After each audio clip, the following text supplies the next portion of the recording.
আরজিকরের দোতলায় অপারেশন থিয়েটারের ফলস সিলিং ভেঙে পড়লো। তবে সে সময় ওটি ফাঁকা ছিল বলে বিপত্তি, সেখানে ওটিতে কোনো অপারেশন হচ্ছিল না, একেবারে ফাঁকা ছিল, না হলে অঘটন তো ঘটেই গিয়েছিল। তো এই ফলস সিলিং ভাঙলো কিভাবে?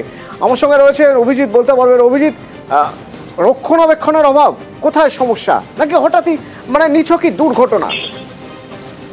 ওখানকার চিকিৎসক এবং নার্স, স্বাস্থ্যকর্মী তাদের যেটা অভিযোগ এবং সিনিয়র ডাক্তারদের একাংশ যেটা অভিযোগ যে দীর্ঘদিন ধরে রক্ষণাবেক্ষণ না হওয়ায় এরকম একটা ঘটনা ঘটেছে এবং যে ফলস সিলিং লাগানো হয়েছিল সেই ফলস সিলিং এর মানও ভালো ছিল না।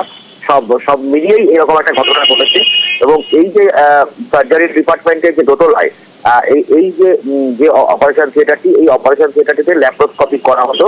তবে প্রায় গত 6 মাস ধরে এই অপারেশন থিয়েটারটি বন্ধ অবস্থায় পড়ে রয়েছে এবং গত আগে যিনি প্রিন্সিপাল ছিলেন সন্দীপ ঘোষ, প্রাক্তন প্রিন্সিপাল সন্দীপ ঘোষকে বারবার করে অনুরোধ করা হয়েছিল সিনিয়র ডাক্তারদের তরফ থেকে, চিকিৎসকের তরফ থেকে, যে যেন এই অপারেশন থিয়েটারটা সংস্কার করা হয়। অপারেশন থিয়েটারের অবস্থা মোটেই ভালো ছিল না, তো তারপরে কর্ণপাত করেনি বলে অভিযোগ। এবং আজকে যখন এই অপারেশন থিয়েটারটি দরজা খোলা হয়, দরজা খোলার পরই সঙ্গেই ওখান ওপর থেকে ফলস সিলিং খুলে পড়ে যায় এবং বেশ কিছু অপারেশন থিয়েটারে ক্ষতিও হয়। তবে কেউ সেখানে উপস্থিত না থাকায় কারণ কোনো রকম কেউ আহত হননি এবং অন্যরকম কোনো রকম ক্ষয়ক্ষতি হননি। তার ফলে যদিও এই ঘটনা নিয়ে হাসপাতালের জুনিয়র ডাক্তার এবং সিনিয়র ডাক্তারদের একাংশের মধ্যেও এই ঘটনা নিয়ে যথেষ্ট চাঞ্চল্য ছড়ায় এবং তারা বর্তমান কর্তৃপক্ষকেও তারা আবেদন জানিয়েছেন যে বিভিন্ন যে এই ধরনের যে রুমগুলো রয়েছে সেগুলো যেন সংস্কার করা হয়। অতনু, ধন্যবাদ।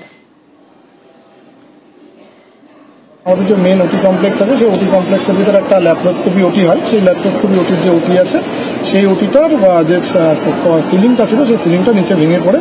কিন্তু একটা সৌভাগ্য, তো সেখানে 6 মাস ধরে প্রায় পড়েছিল ভগ্নপ্রায় অবস্থায়, সেটা রিনোভেশন এখনো কমপ্লিট হয়নি এবং সেই জায়গায় যেহেতু কোনো মানুষ ছিল না, সে অর্থে কোনো দুর্ঘটনা বা হতাহতের কোনো খবর নেই। ফর্মালি জানানো হয়েছে, পিডব্লিউডি সব জানে।